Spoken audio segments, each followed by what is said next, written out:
السلام علیکم دوستوں، امید کرتا ہوں آپ سب خیریت سے ہوں گے۔ دوستوں، میرا نام ہے محمد یوسف، آپ میرا یوٹیوب چینل دیکھ رہے ہیں انجرا آفیشل۔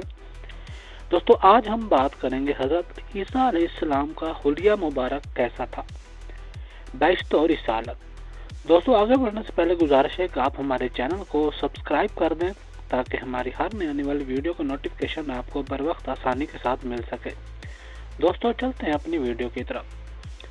دوستو، بخاری حدیث معراج میں ہے کہ نبی اکرم صلی اللہ علیہ وسلم نے ارشاد فرمایا، میری ملاقات حضرت عیسیٰ علیہ السلام سے ہوئی تو میں نے ان کو میانہ قد، سرخ سپید پایا۔ بدن ایسا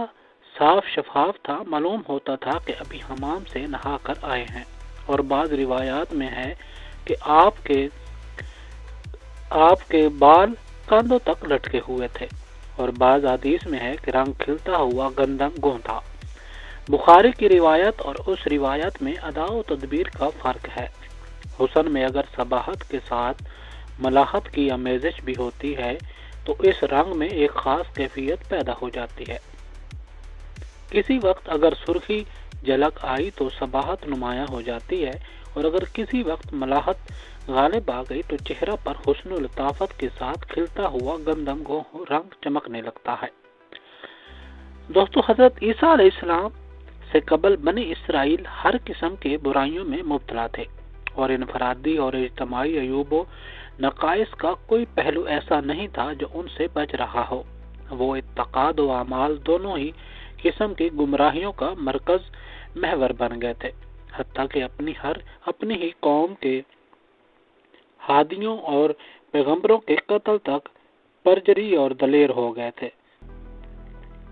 یہودیہ کے بادشاہ ہیرودیس کے متعلق معلوم کر چکے ہو کہ اس نے حضرت یحییٰ علیہ السلام کو اپنی محبوبہ کے اشارہ پر سے عبرتناک طریقہ پر قتل کرا دیا تھا، اور اس نے یہ سفاکانہ اقدام صرف اس لیے کیا کہ حضرت یحییٰ علیہ السلام کی بڑھتی ہوئی روحانی مقبولیت کو برداشت نہ کر سکا، اور اپنی محبوبہ سے ناجائز رشتہ پر ان کے نہی عن المنکر برائی سے بچانے کی ترغیب کی تاب نہ لا سکا، اور یہ عبرتناک سانحہ حضرت عیسیٰ علیہ السلام کی زندگی مبارک ہی میں ان کے بعثت سے قبل پیش آ چکا تھا۔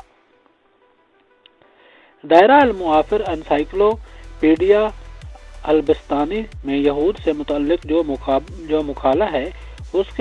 کے تاریخ مواد سے یہ ثابت ہوتا ہے کہ حضرت مسیح علیہ السلام کے بعثت سے پہلے یہود کے عقائد و اعمال کا یہ حال تھا کہ وہ مشرکانہ رسوم و عقائد کا جزو مذہب بنا چکے تھے، اور جھوٹ، فریب، بغض اور حسد جیسی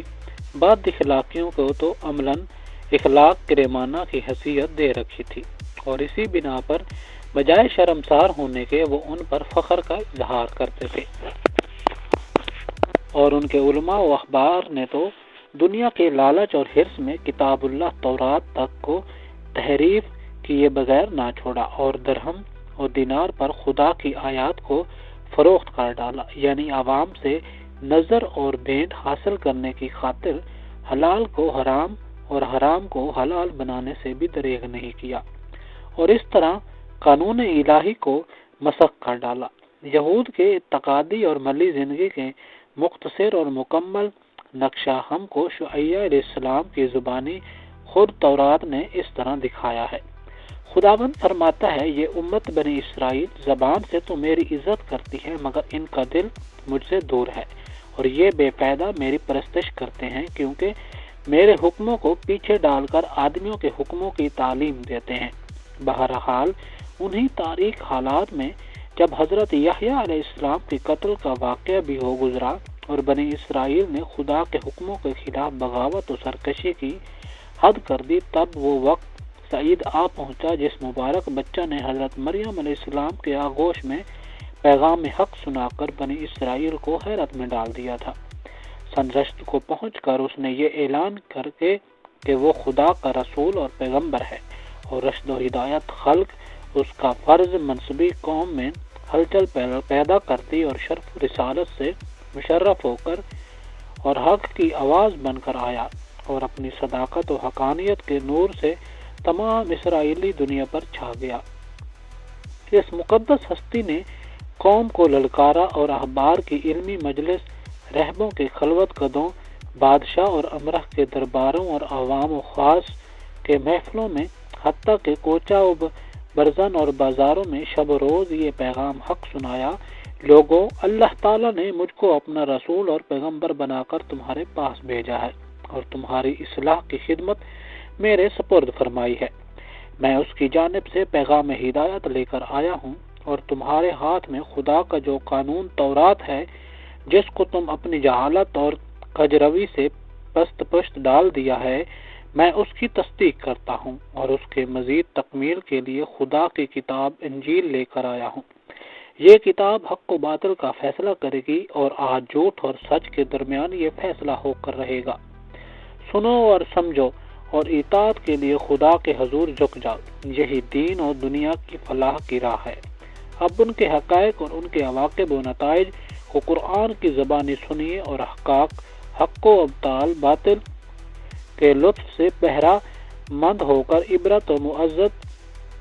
حاصل کیجیے، کیونکہ تذکیر بیان اللہ سے قرآن کا مقصد عظیم یہی بصیرت و عبرت ہے۔ دوستو، یہ تھی ہماری آج کی ویڈیو۔ امید کرتا ہوں آپ کو ہماری ویڈیو اچھی لگی ہوگی۔ دوستو، اگر ویڈیو اچھی لگی ہے تو ویڈیو کو لائک کر دیں، چینل کو سبسکرائب کر دیں، تاکہ ہماری ہر نئی آنے والی ویڈیو کا نوٹیفیکیشن آپ کو بر وقت مل سکے۔ دوستو، ملتے ہیں ایک نئی ویڈیو کے ساتھ، تب تک اپنا بہت سارا خیال رکھیے گا۔ اللہ حافظ۔